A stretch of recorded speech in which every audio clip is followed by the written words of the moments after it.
nós estamos ligadas, queremos ser respeitadas. Juntas somos mais fortes, juntas somos melhores. Ouçam a nossa voz, é bom saber que não estamos sós. Podemos ser o que quiser. Toda mulher, toda mulher. No programa Toda Mulher de hoje, vamos falar sobre um problema que vem se agravando com o isolamento social imposto pelas autoridades por causa da pandemia do novo coronavírus, a violência contra a mulher. A deputada Renata Souza e o advogado Dr. Luiz Fernando Gevaerd conversam comigo a partir de agora. Olá, deputada. Olá, doutor Luiz Fernando. Tudo bem? Bom dia, tudo bem? Tudo bom? Olá, bom dia a todos e a todas.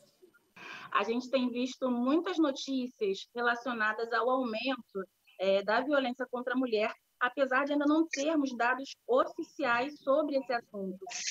Mas muitas instituições que pesquisam o tema já conseguiram identificar essa realidade. Como é que vocês estão avaliando esse momento de aumento de violência contra a mulher em meio a essa pandemia do coronavírus? Bom, eu vejo, na verdade, um aumento do processo de vulnerabilização dessa mulher que já é vulnerável, né? É importante a gente dizer que não é por causa da quarentena ou do isolamento social que essa mulher está sofrendo violência. Na verdade, ela já vive num ciclo de violência que se acirra no momento que ela está mais dentro de casa. Afinal de contas, todos os dados nos mostram que essa violência ela ocorre dentro de casa e com parceiros ou ex-companheiros. Então, nesse momento em que essa mulher está um maior tempo dentro de casa diante do que é o coronavírus, ela está suscetível a uma violência maior. Claro que a gente precisa também fazer uma avaliação do nosso contexto social e político, né? Se naturalizou a violência contra a mulher, e isso é resultado de uma lógica patriarcal colocada nas relações interpessoais. Então, na verdade, esse homem vê essa mulher como sua propriedade, no entanto, faz com que toda a relação seja colocada nesses termos. Então, quando essa mulher o desafia ou não faz aquilo que ele imagina que ela deva fazer porque é quase que sua propriedade, ela se coloca ali numa situação de extrema vulnerabilidade. Então, a gente precisa falar que a violência contra a mulher aumentou nesse período, não porque a quarentena fez aumentar, mas porque o fato dela estar mais tempo dentro de casa aumenta a vulnerabilidade dela, porque ela está possivelmente com o seu possível agressor. Concordo com a deputada plenamente. Eu acho que a questão da violência contra a mulher é endêmica, é histórica, é secular e principalmente, é progressiva, porque mudam os métodos da submissão da mulher, mas continua muito parecido. E o que é surpreendente é que há violência contra a mulher, independente do nível social da mulher. Tem mulheres de muito destaque que se submetem à violência constantemente. É quase uma cultura machista e uma cultura perversa que praticamente autoriza, entre aspas, o homem a ter uma conduta completamente absurda, sob as mais diversas justificativas, como, por exemplo, o ciúme excessivo. Sob a justificativa do ciúme, um homem comete violência psicológica com excesso de controle, com a vigilância constante. Mas é tão bom, ele tem ciúme de mim, veja como eu sou amada. E muitas vezes também essa situação ela ganha contornos assim de uma perversidade absurda. Eu trabalho com direito de família há 40 anos, tenho um consultório bem ativo e, curiosamente, eu acho que não é só curiosamente, porque eu me identifico muito com a causa feminina, quase 75% da minha clientela é de mulheres. Então, eu estou bem antenado com a questão feminina E o que é curioso é que, geralmente, esse agressor, esse homem violento, é covarde, porque quando ele tem que enfrentar um outro homem, ele muda completamente a postura, fica manso, busca fazer alianças de solidariedade, etc., se justifica, mas a sós com a mulher, como a deputada muito bem falou, ele se transforma num monstro. E o que é mais grave é que, nesse período do isolamento social, houve uma redução do espaço da convivência, porque não é só o fato de não poder sair de casa. Muitas famílias ficaram confinadas em espaços pequenos. E isso aumenta, sabe-se bem, tem pesquisas muito bem elaboradas sobre isso, que o confinamento aumenta a violência. E também o seguinte, as mulheres que antigamente tinham dupla ou tripla jornada de trabalho, porque trabalhavam fora e depois vinham para casa e tinham as tarefas domésticas, ainda tinham que cuidar dos filhos, etc. Hoje continuam com duplas, triplas e talvez quádruplas tarefas, né? Atividades em casa, na família, porque é muito incomum o homem, o homem participar das atividades. E outro dia, fazendo uma palestra num grupo só para homens, da minha igreja, que é a Igreja Batista, que eu creio, eu estava falando o seguinte, que uma das habilidades que o homem tem que desenvolver para agradar suas mulheres e melhorarem os seus casamentos, seus relacionamentos, é fazer surpresas. E uma das surpresas que eu citei, por exemplo, experimenta lavar louça. São pouquíssimos homens que lavam louça.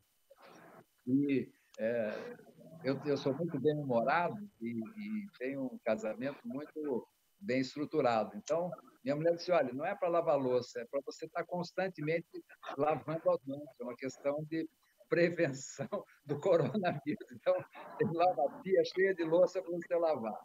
Mas eu acho que convém muito debater esse tema. É importante a denúncia, é importante que a gente possa orientar as mulheres como proceder, não só do ponto de vista do posicionamento da atitude, mas também do ponto de vista jurídico, legal.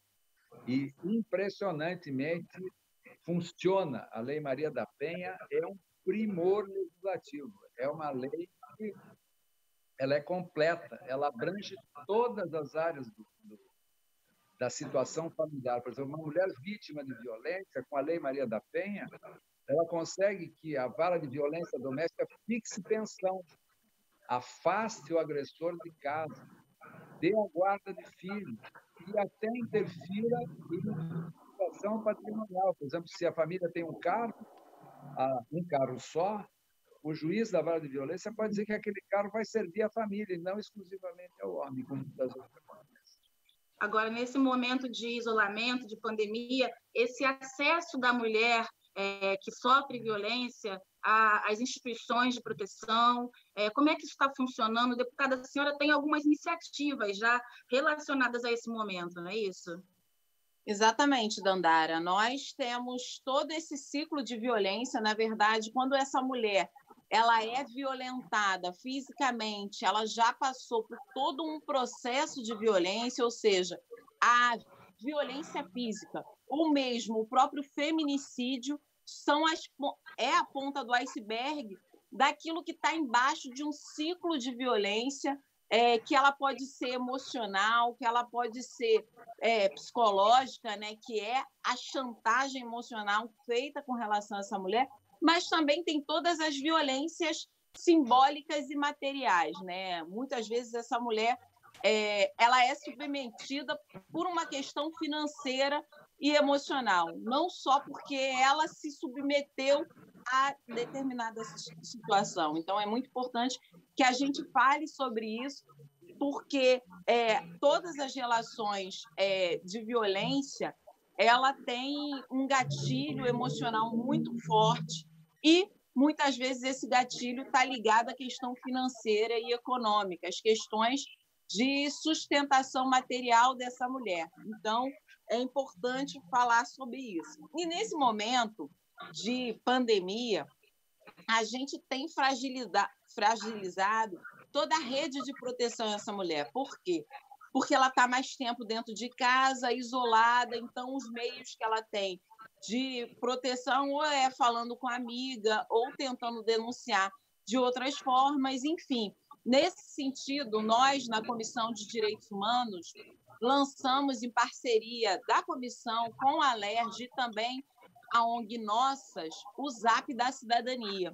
É um número do WhatsApp que essa mulher pode acessar e denunciar toda a situação de violência que ela está vivendo, mas também garantindo ali o acesso às outras redes de proteção, seja ela a partir das próprias secretarias, né, que resguardam o direito dessa mulher, mas também de uma proteção jurídica, como o doutor Luiz trouxe, junto à Defensoria Pública, caso essa mulher não tenha condições financeiras de arcar com o processo. Então, a gente teve outras iniciativas também no âmbito da Alerj, que é importante trazer. Por exemplo, esse momento de debate e construção que o presidente André Siciliano tem feito nessa casa tem vislumbrado a priorização dos projetos de lei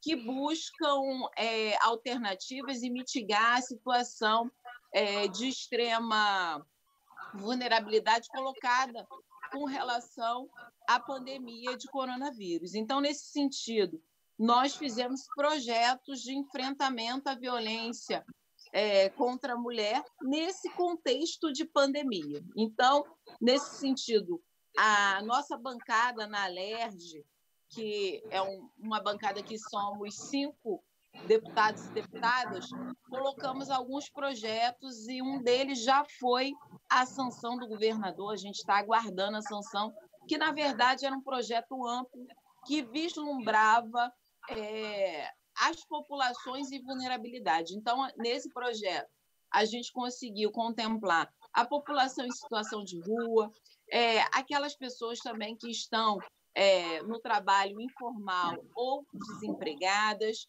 e também nesse projeto tinha a obrigatoriedade de construção de uma comissão que pudesse reunir membros do governo e também da sociedade civil para fazer ações de prevenção à violência contra a mulher durante a pandemia. Esse projeto foi votado, foi aceito pela Assembleia Legislativa e agora a gente aguarda a sanção do governador. Outros projetos que estão tramitando na casa, que também é da bancada, é um projeto de acolhimento dessas mulheres em hotéis, porque a gente sabe que, nesse momento, há uma disponibilização desses hotéis justamente para fazer com que a cadeia econômica também continue funcionando. Então, esses hotéis estão cedendo num processo ali de colaboração orçamentária, inclusive, seus espaços para agregar pessoas em maior vulnerabilidade com relação ao coronavírus. Então, a gente está falando aqueles e aquelas que têm aí comorbidades, né? E também a gente incluiu as mulheres em situação de violência. Por quê? Essa mulher ela pode ficar sem um lugar concreto para abrigá-la. Então, ter os hotéis fazendo essa possibilidade de acolhimento é fundamental, porque ela já pode levar também os seus filhos. Outro projeto que nós apresentamos na casa é de ampliação da divulgação do 180, porque a rede de proteção dessa mulher ela diminuiu. Então, o quanto que ela puder ligar para o 180, denunciar a violência sofrida e também procurar meios de se proteger é fundamental. Então, o 180 precisa de uma divulgação maior para que as mulheres tenham conhecimento dessa ação. Enfim, tem outros relacionados a parturientes, porque as mulheres grávidas já foram colocadas nesse grupo de maior vulnerabilidade, né? Então, nós fizemos alguns projetos colocando a internação de parturientes na rede privada de maternidade de baixo risco, entendendo que ela precisa de um olhar especializado, já que está num momento, enfim, próximo a dar à luz, e a gente precisa que o seu bebê também nasça com condições específicas de não contrair o coronavírus. Então, a gente fez esse projeto para parturiente, e também um outro projeto que é muito importante sobre a possibilidade dessa mulher acessar meios contraceptivos. Por quê? Nesse momento em que a gravidez ela é colocada como grupo de risco, a gente entende também que uma maior possibilidade de planejamento familiar dessa mulher tem que ser oferecida pelo governo estadual. Então, todos os métodos contraceptivos têm que se colocar a serviço e acessível a essas mulheres, justamente porque a gravidez virou aí um processo, enfim, um grupo de risco. Para além disso tudo, a gente fez uma indicação legislativa com relação ao aumento do efetivo da Patrulha Maria da Penha. Né? A gente já sabe, e os órgãos especializados da Polícia Civil já sabem onde essas mulheres que vivem numa situação de violência estão morando. Então, é importante que esse aumento e ampliação da patrulha justamente nesses locais para que possa fazer um serviço mais imediato. Então, essas são as nossas iniciativas momentâneas, e a gente tem dialogado muito com mobilizações feitas por mulheres que estão ouvindo, se colocando para ouvir outras mulheres em situação de violência. Então, esse é um pacote enorme para salvar a vida dessas mulheres nesse momento. O arcabouço legal da Lei Maria da Penha é um primor. É uma lei que ela é pouco entendida pela população, porque a impressão que as pessoas têm é que ela só serve para coibir a violência física. Mas a própria lei fala que tem a violência sexual, que tem a violência patrimonial, que tem a violência psicológica, que é super importante. Então, eu recomendaria, e tem dezenas de cartilhas, etc. Tem uma recente que eu gostei muito, que é uma linguagem muito tranquila e muito boa. Provavelmente a LERJ deve ter cartilhas também, mas essa é do Tribunal de Justiça do Rio de Janeiro, da Escola de Magistratura. Uma coisa importante, não permitir a comunicação com familiares, com redes sociais. Tem muitas mulheres que estão isoladas e são impedidas de se comunicarem com seus amigos, seus pais, seus parentes, etc. Então, essas coisas, eu acho que na prática, e uma maravilha da Lei Maria da Penha, não precisa de advogado. Vai direto para o juiz, e o juiz já cita e diz que você pode procurar a Defensoria Pública para renovar a medida. Então, o juiz já dá, sem ouvir a parte contrária, as medidas protetivas que podem ser muito amplas, podem envolver afastamento compulsório do lar, pode envolver fixação de pensão, ou de recursos judiciais para sobrevivência. Tudo isso numa oportunidade só, a partir de uma comunicação do registro de ocorrência da delegacia. Agora que as delegacias, algumas delas, estão com restrição de comparecimento, pelo telefone mesmo.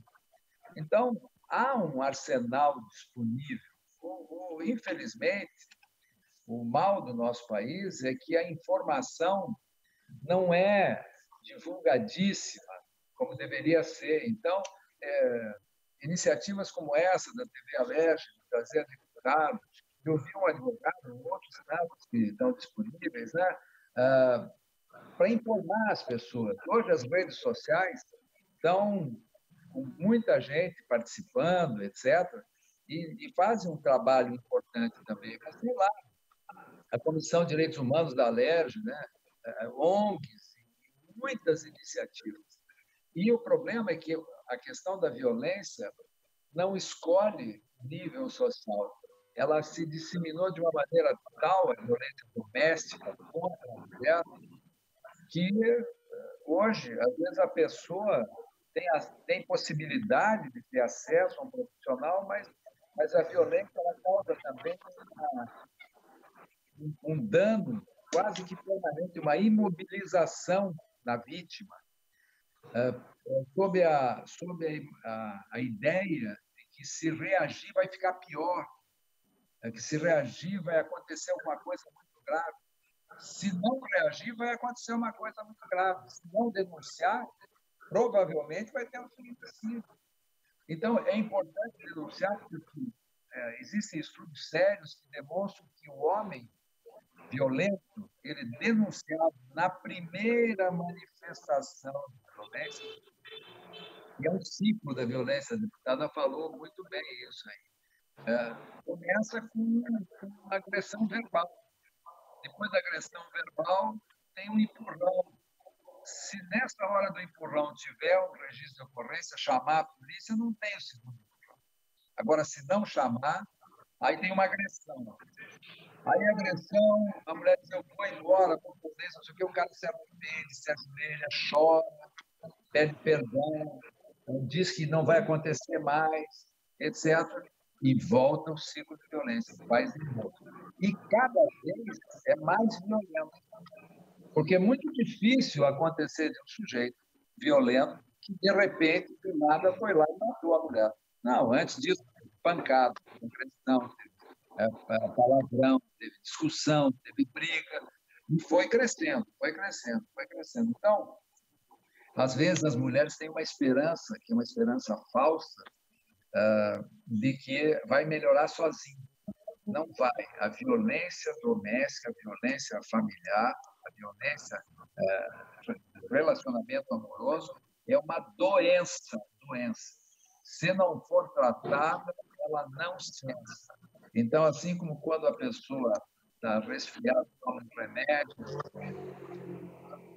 violência tem que tomar cuidados também, e o remédio principal é a denúncia. Porque o homem violento, agressor, é covarde. Pode escrever isso que eu estou falando.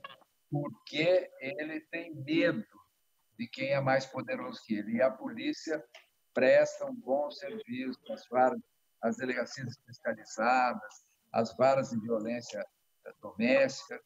Existe um arcabouço jurídico que dá conta do recado. Então, tem que acionar.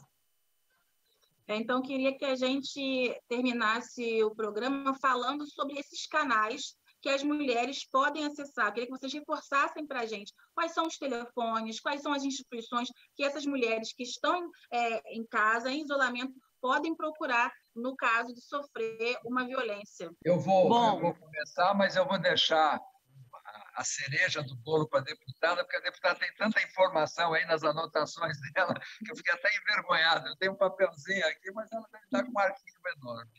E, realmente, a deputada tem um trabalho reconhecido na defesa dos direitos humanos que engloba muito mais do que exclusivamente a defesa da mulher, mas das populações marginalizadas, etc. Então, eu vou deixar que ela feche o assunto. Mas eu daria 2 números para ninguém esquecer. O 180, que funciona maravilhosamente bem, guarda-se, toma todos os cuidados, atende rapidamente, 24 horas por dia, custo zero, sem problema. E o 190, que ainda é o telefone da polícia, mas que funciona muito bem também. E é só dizer que é um caso de violência doméstica, é urgente, que está sendo agredida. Agora, não adianta ligar dizendo o seguinte: anteontem eu fui agredido. É na hora. Se for na hora, coisas acontecem também rapidamente. E outra coisa, a mulher não pode se envergonhar de ter uma expectativa que aquela violência cesse e ela tenha acesso a uma vida normal. Então, é um direito que a mulher tem de ter um relacionamento sem violência. De nenhum tipo, nem verbal, nem psicológica, nem sexual, nem patrimonial, nem financeira, de nenhum tipo. Então, é legítimo pretender isso, que o seu relacionamento seja positivo e saudável. queria aproveitar, agradecer a oportunidade. Vou explorar a deputada pegando material para mim. Quero me colocar à disposição também, com que eu possa colaborar. E 2 horas, foi um prazer participar dessa conversa, né? Muito informativa. E eu acho que a gente tem que repetir isso muitas vezes. Parabéns para a deputada pelo trabalho, parabéns para a TV Alerj pela iniciativa e obrigado pela oportunidade de participar. Bom, Dandara e doutor Luiz, sem dúvida nenhuma, a gente sabe que a violência doméstica, a violência contra a mulher, ela não escolhe classe social, né? Mas, de qualquer forma, a gente precisa trazer à luz os números e os dados que demonstram que a mulher negra, pobre, está numa situação muito mais vulnerável. Fizemos na Alerj uma CPI do feminicídio presidida pela deputada Marta Rocha de maneira brilhante, e todos os dados que os especialistas trouxeram davam conta do aumento do feminicídio de mulheres negras. Um dado que me chamou muita atenção, por exemplo, foram que em 10 anos aumentou em cerca de 30% o feminicídio de mulheres negras, enquanto de mulheres não negras, e aí a gente pode colocar as brancas, enfim, outras mulheres nesse sentido, decresceu em cerca de 8%. Ou seja, ainda que a violência contra a mulher não escolha classe social, as pessoas que podem padecer por diversos motivos, porque não têm acesso à informação ou porque não têm acesso a uma rede de acolhimento, são justamente as mulheres negras, pobres, que vivem em favela e periferia. Então, foi muito revelador todo o papel que fez a CPI do feminicídio, até para que a gente possa também propor políticas públicas que sejam direcionadas aí a salvar a vida dessas mulheres. Então, é importante dizer que o Zap da Cidadania, e aí eu quero deixar aqui o número para vocês, é 021, né, que é do Rio de Janeiro, o número é 99670 1400. 99670 1400. Para além disso, nós temos um e-mail que é direitoshumanos.alerj@gmail.com. direitoshumanos.alerj@gmail.com. Nós temos feito um trabalho muito intenso na defesa da vida das mulheres e nas nossas redes sociais, no nosso site, meu site é Renata Souza Pessoal, tem ali colocado também cartilhas de informações e conscientizações para as mulheres, porque nem sempre a mulher ela está olhando essa violência, como o próprio doutor Luiz falou, como algo violento. Por exemplo, pegar o celular, apagar mensagem, impedir que ela fale com suas famílias. Isso já é um ciclo de violência que pode se redundar em algo mais violento e que coloque a vida dessa mulher em risco. Então, temos no nosso site disponibilizados cartilhas também e também todas as informações de procura e onde essa mulher pode ser atendida em casos de violência. Então, também temos o nosso Instagram, que é Renata Souza Rio, e Twitter também, Renata Souza Rio, onde eu demonstro todas as mobilizações feitas por mulheres para proteger as mulheres nesse momento de pandemia. Deputada, parabéns pelo trabalho. Muito obrigada por participar do nosso bate-papo aqui hoje. Eu que agradeço. Prazer enorme conhecer o doutor Luiz e agradeço a Dandara, essa mulher incrível à frente aí dos debates colocados aí pela TV Alerj, que está de parabéns na condução desse debate. Doutor Luiz, muito obrigada também pela sua participação hoje. Eu que agradeço, ratifico tudo que a deputada falou e ainda acrescento que a Dandara acrescenta o seu charme, a entrevista que deixa tudo melhor. Imagina. Obrigada mesmo pela participação de hoje. Obrigada a você também que nos acompanhou até agora. Se quiser rever esse programa, acesse o site alerj.rj.gov.br. Até a próxima. Nós estamos ligadas, queremos ser respeitadas. Juntas somos mais fortes, juntas somos melhores. Ouçam a nossa voz, é bom saber que não estamos sós.